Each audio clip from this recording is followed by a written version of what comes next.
चलिए, आज एक बहुत ही गहरे विषय पे बात करते हैं। एक ऐसा नियम जो हमारी जिंदगी के हर पल पर लागू होता है। इसे कहते हैं कर्म का फल। ये एक ऐसा सिद्धांत है जो कहता है कि हमारे हर काम का नतीजा तय है और वो हमें मिलता जरूर है। आइए इसे थोड़ा और समझते हैं।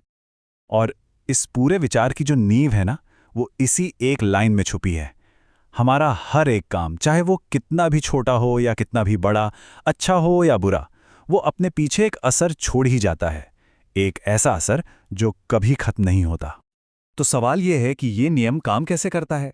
अच्छा, इसे समझने का सबसे आसान तरीका जानते हैं क्या है? खेती का उदाहरण।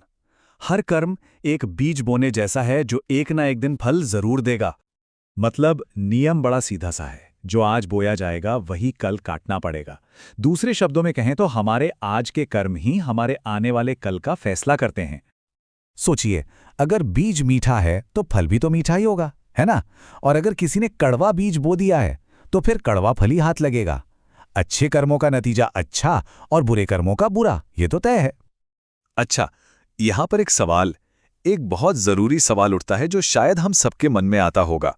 अगर हर कर्म का फल मिलता ही है तो भाई वो तुरंत क्यों नहीं मिल जाता? यहीं पर समय यानी कि वक्त की भूमिका सामने आती है। और ये सवाल तो हम सब के मन में आता ही है ना, कि भाई अगर किसी ने कुछ गलत किया तो उससे फौरन सजा क्यों नहीं मिलती, या किसी ने बहुत अच्छा काम किया तो उसे तुरंत इनाम क्यों नहीं मिलता। तो इसका जवाब ये है कि ये जो कुदरत का निज़ाम है ना, वो कोई फास्ट ट्रैक कोर्ट नहीं है। वो तुरंत फैसला नहीं सुनाता, वो समय देता है। और ये देरी कोई गलती नहीं है, बल्कि इस पूरी प्रक्रिया का एक बहुत ज़रूरी हिस्सा है। तो सवाल ये है कि ये समय मिलता क्यों है। देखिए, इसके पीछे 3 बहुत गहरे कारण हैं। पहला तो ये कि इंसान को सुधरने का मौका मिले, उसे अपनी गलती का एहसास हो सके। दूसरा, ताकि उसका जो घमंड है, जो अहंकार है, वो टूट सके। और तीसरा, जो सबसे जरूरी है, ताकि कर्म को अपना पूरा असर दिखाने का वक्त मिले। अरे भाई, कुछ फलों को पकने में भी तो समय लगता है ना। चलिए, अब जरा ये देखते हैं कि अलग अलग तरह के कर्मों के फल कैसे तय होते हैं। और ये सिर्फ कोई कल्पना नहीं है, बल्कि एक तयशुदा नतीजा है। और यकीन मानिए, ये एक अटल सच्चाई है। कहते हैं ना, जो ऊर्जा दूसरों को दी जाती है वही घूम फिर कर वापस आती है। जिसने किसी को धोखा दिया है, उसे जीवन में कभी ना कभी धोखे का सामना करना ही पड़ता है। और बिल्कुल इसी तरह दूसरों को दिया गया दर्द भी घूम कर वापस आता है।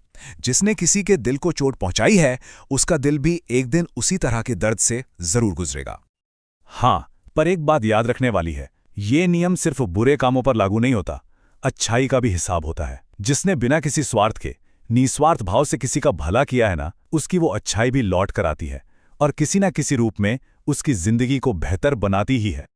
तो फिर सवाल उठता है कि ये न्याय होता कहाँ है? क्या कोई खास अदालत लगती है इसके लिए? जी नहीं, वो अदालत, वो हमारा जीवन ही है। जरा इस बात की गहराई को समझिए। हमारे कर्मों का हिसाब किताब किसी जज के सामने पेश नहीं होता।